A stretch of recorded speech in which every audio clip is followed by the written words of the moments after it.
Hello there, ladies and gentlemen, and welcome back to the second Appin upload of the month. But please, take your seat and let's get right down to business. MCC Island Season 2 is coming to a close, and with it, a multitude of changes have come too. In this video, I'm here to give you guys the rundown of MCC Island. Then, provided everything goes well, I'll be giving my overall thoughts on the direction MCCI is headed. And hey, if you like what you see, then consider subscribing. But without further ado, why don't we jump into things?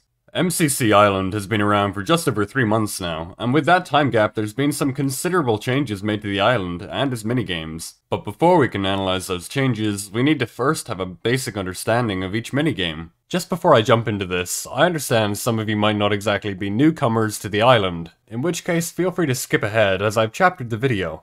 But alright, where were we? Right, minigames. Battlebox is a highlight of the island's minigame roster. It's a competitive team-on-team minigame, in which 4 teams of 4 people, most of the time, get to battle it out in various arenas over the period of 3 rounds, the overall winner being the team with the most score. Score can be earned by either eliminating players on the enemy team, which grants 45 score per elimination, or you can capture the wool point in the middle of the map, winning the round for both you and your teammates, and thus earning 480. While scoring eliminations is important, and can make the difference between taking the lead in score, it's also vastly important that you control the midpoint of the map, as a desperate enemy player could take advantage of your lust for score and fill wool in at mid, winning the round for their team. If you're not careful, that is. He's flying at top! Go, go, go, go, go, go! All in all, Battlebox is prided as a minigame you could spend hours on with your friends. Jumping into and out of games is extremely quick, and if anything has been proven to me, it can lead to a lot of just one more games. Alright, that's about it for Battlebox. Now we'll transition on over to the other team-based minigame, Sky Battle. Alright, so Sky Battle is the poster boy of MCC Island, and arguably the most popular game mode on the server in terms of competitiveness. And speaking of competition, it's a competitive team-on-team, not unlike Battlebox, in which 8 teams of 4 people start on their own island and share loot amongst themselves before pushing closer to the middle for that sweet mid-loot. The structure of the minigame is fairly simple. The aim is to get to mid in order to achieve a strong selection of loot, and using that loot you must be the last team standing. Points don't count for anything other than the final leaderboard following the end of the match. In essence, it's a battle royale, even down to the closing border. And speaking of the border, depending on the map you find yourself in, it can either raise from the floor or lower from the ceiling, which can drastically change the way in which the map is played and the strategies used. Now, while Sky Battle can be played alone and with random teammates, I would highly recommend you play with a team of at least 3 people, because playing alone is a surefire way to wanting to tear your own hair out. Believe me, I would know. When it comes down to it, Sky Battle is a pretty tactical and energizing minigame that encourages good teamwork, map knowledge, and game sense in order to achieve victory. Now that closes the book on the 2 team-based game modes as of now for MCC Island, leaving only 2 to remain. So let's go ahead and start next with Hole in the Wall. But don't be fooled by the energetic voice with which I just said that, because this game mode is anything but energetic for me after a couple of rounds. But please, don't pay any attention to that, because there is a good chance this game mode might be your kinda jam.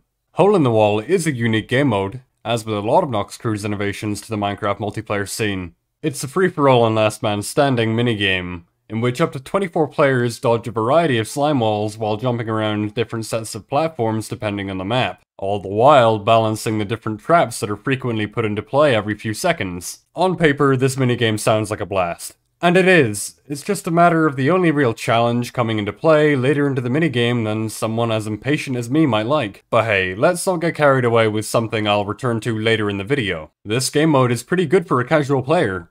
At later stages it's really a blast, and the most fun you'll get out of it is by watching friends fall and betting on who can last the longest. This leaves us with last but not least to get to the other side, or in other words, TGTTOS. It's really a rather simple game mode as the name says it all. As the player, you must get from one side to the next in this simplistic yet challenging game mode, and the challenge often comes from both modifiers as well as the enemy players. Sometimes a little too often in fact. Modifiers are just that, modifications to the game to spice things up a little, ranging from slapsticks to early birds and even red light green light.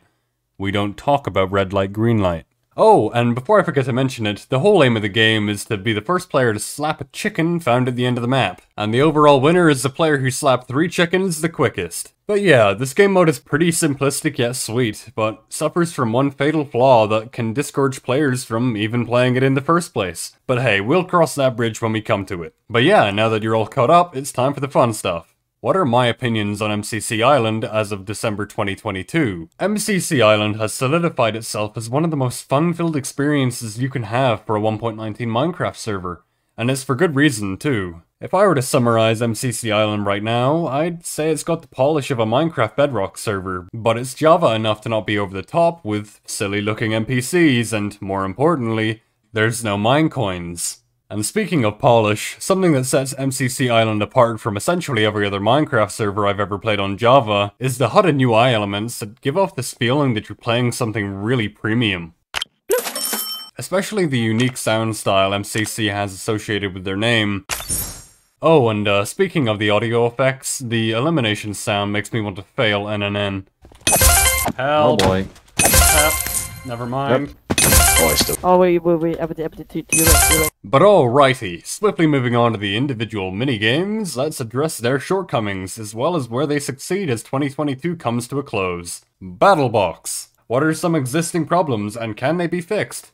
Well, why don't we jump right on in? BattleBox is a largely simplistic game mode that can't really be easily improved upon, and can't easily be expanded upon either. But I would personally say that the minigame itself is more than fine, and its simplicity shouldn't be tampered with, but rather my problem lies in a much simpler field. There aren't enough maps. Now, yeah, it is a closed beta, so maps aren't exactly the biggest concern to Nox Crew, but nonetheless, the lack of maps turns away revisiting players from what is otherwise a great game mode. Off the top of my head, for BattleBox, I can only recall 3 maps. The lack of maps becomes seriously apparent after only a few games. And the only reason I keep finding myself coming back is for the challenges, or if I have a fully assembled team to play with.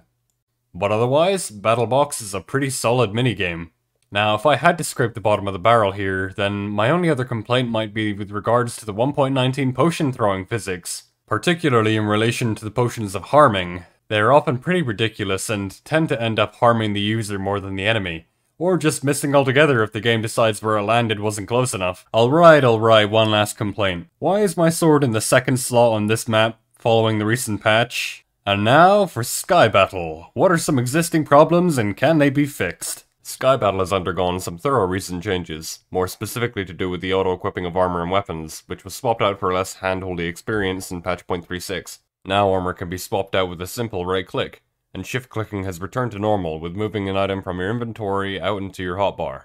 This was a great change in my opinion, as while armor and weapons swapping might have been pretty convenient, it made gameplay even faster than it already had been, and in a few cases, too fast.